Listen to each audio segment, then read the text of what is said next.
اور اسی ضمن کے اندر ایک اور اہم چیز کہ امام الانبیاء کا جس طرح ادب ہے، اسی طریقے سے امام الانبیاء کے جو وارث ہیں، امام الانبیاء کے جو نائب ہیں. اب امام الانبیاء کے وارث کون ہیں؟ امام الانبیاء کے وارث علماء دین ہیں. علماء دین ہیں، وہ امام الانبیاء کے وارث ہیں، وہ امام الانبیاء کے جانشین ہیں.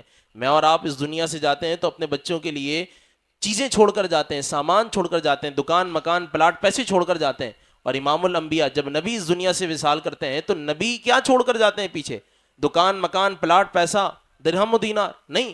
امام الانبیاء نے خود ارشاد فرمایا کہ انبیاء جب اس دنیا سے جاتے ہیں تو وہ اپنے پیچھے علم چھوڑ کر جاتے ہیں. وہ وراثت ہے کہ جو رب تعالیٰ کی طرف سے انبیاء کو ملتی ہے، اور انبیاء اپنے بعد والوں کے لیے وہ وراثت چھوڑ کر جاتے ہیں. وہ ہے علم، وہ ہے قرآن، وہ ہے حکمت، وہ ہے دانائی، وہ ہے رب تعالیٰ کی جانب سے اترنے والا نور. تو لہذا جو بندہ بھی اس نور کو جتنا لیتا ہے، اس تعلیم کو جتنا حاصل کرتا ہے، اس حکمت سے جتنا حصہ لیتا ہے، وہ رسول اللہ کا جانشین اور رسول اللہ کا نائب بن جاتا ہے.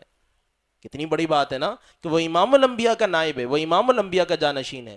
تو حضرت اسماعیل حقی رحمۃ اللہ تعالیٰ علیہ فرماتے ہیں علماء کرام چونکہ انبیاء کرام کے وارث ہیں، اس لیے ان سے بھی آگے بڑھنے کی ممانعت ہے. ان سے بھی آگے بڑھنے کی ممانعت ہے، کیونکہ جب عالم دین آپ کو کسی مسئلے میں رہنمائی دے رہا ہے، کسی شرعی مسئلے میں رہنمائی دے رہا ہے، تو وہ اپنی جناب سے تھوڑی بتا رہا ہے. اب آپ نے کسی عالم صاحب سے پوچھا کہ امام صاحب یہ بتا دیں، مجھے 4 رکعتیں پڑھنی تھی، میں نے 3 پڑھ دی، نماز ہو گئی؟ اب وہ کہتے ہیں کہ نہیں، آپ کی نماز تو نہیں ہوئی، آپ کو دوبارہ سے نماز پڑھنی پڑے گی. اب یہ جو امام صاحب نے، عالم صاحب نے، علامہ صاحب نے، مفتی صاحب نے آپ کو کہا کہ آپ کو نماز دوبارہ پڑھنی پڑے گی، تو کیا خیال ہے؟ یہ امام صاحب کی اپنی رائے ہے، یہ عالم صاحب کا اپنا موقف ہے، یہ ان کی ذاتی رائے، ذاتی خیال ہے؟ نہیں، بلکہ یہ اللہ رسول کی تعلیم سے نکلنے والا نچوڑ ہے جو آپ کے سامنے بیان کیا. اب اگر کوئی کہتا ہے کہ نہیں، آپ کون ہوتے ہیں، میرا اور اللہ کا معاملہ، میں 3 پڑھوں وہ تب بھی قبول کرے، 4 پڑھوں تب بھی قبول کرے. ہاں بھائی، آپ کون ہوتے ہیں؟ میرا اور میرے رب کا معاملہ ہے نا. تو فرمایا نہیں، ایسا نہیں کرنا، ایسا نہیں کرنا، ان کے حکم کی خلاف ورزی نہیں کرنا، کیونکہ ان کی یہ بات، ان کی اپنی بات تو ہے ہی نہیں نا، کیونکہ ان کی یہ بات تو وراثت نبوی صلی اللہ علیہ وسلم سے حاصل کردہ بات تھی جو آپ کے سامنے رکھی تھی. تو لہذا علماء کی بھی ادب کی یہاں پر دلیل موجود ہے. ایک مرتبہ حضور اقدس صلی اللہ علیہ، حضرت ابو درداء سے روایت ہے، آپ فرماتے ہیں کہ حضور اکرم صلی اللہ علیہ وسلم نے مجھے حضرت ابو بکر صدیق رضی اللہ تعالی عنہ کے آگے آگے چلتا ہوا دیکھا. یعنی ہم جا رہے تھے تو ابو بکر صدیق میرے پیچھے پیچھے تھے اور میں آگے آگے چل رہا تھا. آقا علیہ الصلوۃ والسلام نے ارشاد فرمایا، ابو درداء، کہ تم اس شخص کے آگے چلتے ہو جو تم سے اور ساری دنیا سے افضل ہے. یعنی تم ابو بکر کے آگے چل رہے ہو کہ جو تم سے اور ساری دنیا سے افضل آدمی ہے. تو یہاں سے پتہ چلا حضرت ابو بکر کا ادب یہ کیوں کروایا جا رہا ہے. کیوں؟ کیونکہ حضرت ابو بکر وراثت علم کو، وراثت نبوی کو سب سے زیادہ لینے والے تھے، عالم تھے، مفتی تھے.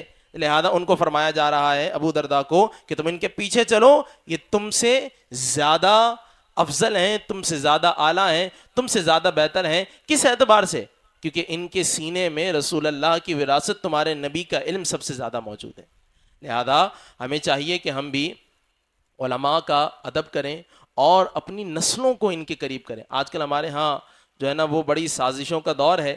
اگر کوئی مولوی صاحب، کوئی عالم صاحب چھینک بھی مار دیں تو کہتے ہیں کہ انہوں نے جو ہے نا چھینک مار دی ہے.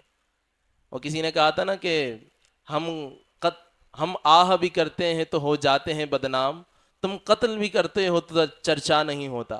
تو یہاں پر حال اتنا بے حال ہو چکا ہے کہ بد مذہب لادین قوتیں وہ چاہتی ہیں کہ لوگوں کو اللہ رسول سے، دین سے، قرآن سے دور رکھیں.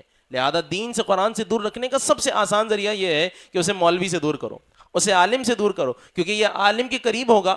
صحیح عالم، دیکھیں ہر جگہ دونوں قسم کے لوگ ہیں، 5 انگلیاں برابر نہیں ہوتی، صحیح بھی ہیں تو غلط بھی ہیں.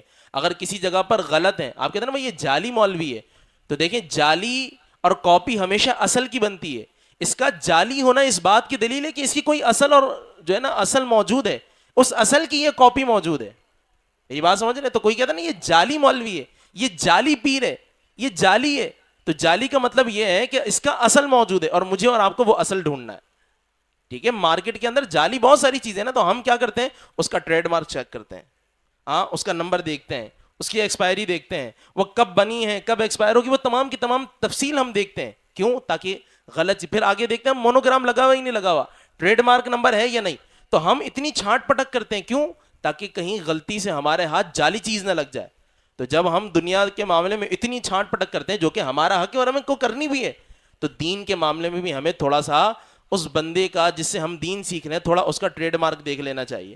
بھائی تم جو ہمیں دین سکھا رہے ہو, تم جو ہمیں دین بتا رہے ہو, ہمیں اللہ رسول کا فرمان بتا رہے ہو, تمہارے پاس کوئی اتھارٹی ہے بھی یا نہیں بتانے کی؟ میاں تم نے خود پڑھا بھی ہے یا نہیں؟ تم نے خود سیکھا ہے بھی یا نہیں؟ اگر تم نے پڑھا ہے تو بتاؤ کہاں سے پڑھا ہے, تم نے کن استادوں سے پڑھا ہے, تم نے کن کتابوں کو پڑھا ہے. بھائی آپ ایک ڈاکٹر کے پاس جاتے ہیں نا, تو آپ کو اس بات کا پورا پورا حق ہے کہ اس کے پچھلا بیک گراؤنڈ آپ کو پتا ہو. بھائی آپ کی زندگی اور موت اس کے ہاتھ میں.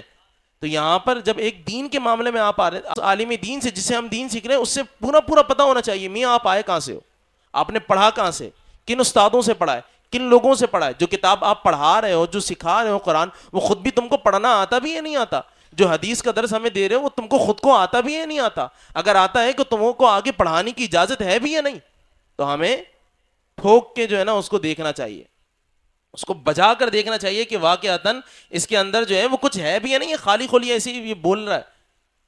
تو ہمیں دین کے معاملے میں علماء کے ساتھ مربوط رہنا چاہیے اور اچھے لوگوں کے ساتھ مربوط رہنا چاہیے. غلط لوگ ہیں ان کو امام الانبیاء نے خود ان کی مذمت بیان فرمائی ہے.